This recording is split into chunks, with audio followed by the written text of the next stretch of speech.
ഡിവൈനിങ് ആചാര്യൻ ഗുരുദേവ് ശ്രീ ശ്രീ രവിശങ്കർജിയുടെ intimate note to the sincere seeker സത്യാന്വേഷകർ വഴികാട്ടി എന്ന ബുക്കിലെ ഇന്നത്തെ വിഷയം ശൗചവും അശൗചവും, പ്യൂരിറ്റി ആൻഡ് ഇംപ്യൂരിറ്റി. ഗുരുദേവ് പറയുന്നു, നിങ്ങൾ ദുഃഖിതരാകുമ്പോൾ എന്താണ് സംഭവിക്കുന്നത്? നിങ്ങൾ ആത്മാവിൽ നിന്ന് അകലുന്നു. ഇതാണ് അശൗചം, ഇംപ്യൂരിറ്റി. നിങ്ങൾക്ക് അശുദ്ധി സംഭവിച്ചിരിക്കുന്നു എന്നതാണ് ഇതിന്റെ അർത്ഥം.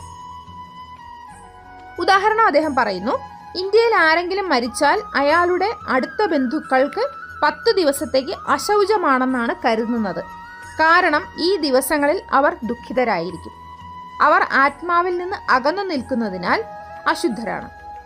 ഈ 10 ദിവസങ്ങളിലെ അനുഭവങ്ങൾക്ക് ശേഷം ഗീത വായിച്ചും ജ്ഞാനത്തിന്റെ തലത്തിൽ കഴിഞ്ഞും ആത്മാവിലേക്ക് സ്വയം മടങ്ങിയും അവർ എത്തുന്ന അവസ്ഥയ്ക്ക് ശൗചമെന്ന് പറയുന്നു, പ്യൂരിറ്റി. മരണസമയത്തുണ്ടായ അശുദ്ധിയെ അവർ അങ്ങനെ പുറന്തള്ളിയിരിക്കുന്നു. ഇത്തരം സംഭവങ്ങൾ നമ്മുടെ ജീവിതത്തിൽ ആവർത്തിച്ചുകൊണ്ടേയിരിക്കുന്നു. നിങ്ങൾ പലതവണ അശൗചാവസ്ഥയിലാകുകയും മടങ്ങി ശൗചാവസ്ഥയിലേക്ക് പോകുകയും ചെയ്യും. ഉള്ളിന്റെ അഗാധ തലങ്ങളിലേക്ക് പോയാൽ യഥാർത്ഥ ശൗചം സംഭവിക്കും. ഗുരുദേവ് ഇവിടെ ധ്യാനത്തെക്കുറിച്ചാണ് പറയുന്നത്. തെളിഞ്ഞ ബുദ്ധി, പ്രസാദമുള്ള മനസ്സ്, കേന്ദ്രീകൃതമായ ജാഗ്രത എന്നിവയാണ് ശൗചത്തിന്റെ ഗുണഫലങ്ങൾ. ഇവയൊക്കെ ആത്മസാക്ഷാത്കാരത്തിനുള്ള യോഗ്യതകളാണ്. ശൗചം ഇന്ദ്രിയങ്ങൾ ഉണ്ടാക്കുന്ന ശീലങ്ങളുടെ പിടിയിൽ നിന്നുള്ള മോചനമാണ്. ഓ ശരിയാണ്, ഇതാ വരുന്നു ആ സ്ഥിരം പ്രവണത. ഞാനിത് വേണ്ടുവോളം അനുഭവിച്ചു, എന്നിട്ടും ശരീരം ഇത് തന്നെ ആഗ്രഹിക്കുന്നു എന്നൊക്കെയുള്ള അറിവ് നിങ്ങൾക്ക് അത് ഉണ്ടാക്കുന്നു. സ്വന്തം ശരീരത്തോട് ഒരു നിമിഷ നേരത്തേക്ക് അനാസക്തി ഉണ്ടാകുമ്പോൾ അതൊരാശയമോ ഒരുതരം വിരക്തിയോ ആകാം. സാഹചര്യങ്ങൾ മാറുന്നുവെന്ന് നിങ്ങൾ അറിയും. എന്തിനാണ് ആളുകൾ പരസ്പരം ഇത്രയധികം സ്നേഹിക്കുകയും അടുപ്പത്തോടെ ജീവിക്കുകയും ചെയ്തതിനു ശേഷം പിന്നീട് വഴക്കുകൂടുന്നത്? അവിടെ അശൗചം സംഭവിച്ചിരിക്കുകയാണ്.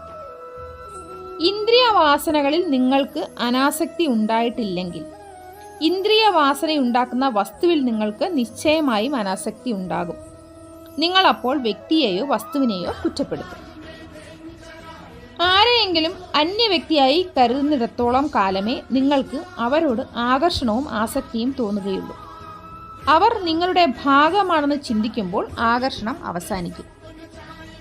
അതുകൊണ്ടാണ് ഭാര്യാഭർത്താക്കന്മാർക്ക് പരസ്പരാകർഷണമില്ലാതെ മറ്റുള്ളവരോട് ആകർഷണം തോന്നുന്നത്. കാരണം വിവാഹ പങ്കാളി അവരുടെ ഭാഗമായി തീർന്നിരിക്കുന്നു. എല്ലാവരും നിങ്ങളുടെ ആത്മാവിന്റെ ഭാഗമാണെന്ന് നിങ്ങൾ അറിയുമ്പോൾ ആസക്തിയില്ലാതെ ഈ ലോകത്തെ മുഴുവൻ ആസ്വദിക്കാൻ നിങ്ങൾക്ക് കഴിയും. അശൗചം സംഭവിക്കുമ്പോൾ പെട്ടെന്ന് തന്നെ ശൗചാവസ്ഥയിലേക്ക് മടങ്ങാൻ കഴിയണം. ലൗകിക സംഭവങ്ങളിൽ ഏതിലെങ്കിലും മുഴുകിപ്പോയാൽ ഓർമ്മിക്കൂ, ഞാൻ അശൗചമായിരിക്കുന്നു, അതുകൊണ്ടാണ് എനിക്ക് ഈ ദുഃഖം എന്നിട്ട് ശൗചാവസ്ഥയിലേക്ക് മടങ്ങി വരൂ. ധ്യാനം, സുദർശനക്രിയ, സേവ, സത്സംഗം മുതലായ സാധനങ്ങൾ നിങ്ങളെ ഇതിന് സഹായിക്കും. അശൗചത്തിൽ നിന്ന് ശൗചത്തിലേക്ക് വരാൻ ധ്യാനം ചെയ്യൂ. ജയ് ഗുരുദേവ്.